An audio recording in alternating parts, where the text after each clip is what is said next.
New Mooring container terminal সহ চট্টগ্রাম বন্দরের অন্যান্য স্থাপনা বিদেশিদের কাছে ইজারা দেওয়ার সিদ্ধান্ত বাতিলের দাবিতে সমাবেশ ও বিক্ষোভ মিছিল করেছে শ্রমিক কর্মচারী ঐক্য পরিষদ।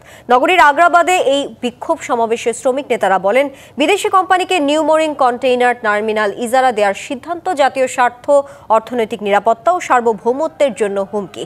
নিউমোরিং কন্টেইনার টার্মিনাল সহ চট্টগ্রাম বন্দরের যে কোনো স্থাপনা বিদেশিদের হাতে ইজারা দেওয়ার সিদ্ধান্ত থেকে সরকার সরে না আসলে 1 নভেম্বর চট্টগ্রাম প্রেস ক্লাবের সামনে গণ অনশন কর্মসূচি পালনের ঘোষণাও দেওয়া হয়। এরপরও সরকার দাবি না মানলে বৃহত্তর আন্দোলনে যাবে শ্রমিক কর্মচারী ঐক্য পরিষদ। আরো বৃহত্তর কর্মসূচি আসবে। এর ভিতরে যদি কর্তৃপক্ষ সরকার যদি চুক্তির প্রক্রিয়া করে, সাথে সাথে বাড়ি বিল্ডিং থেকে সলকলা পর্যন্ত হরতাল অবরোধ আমরা ঘোষণা করতে বাধ্য থাকবো।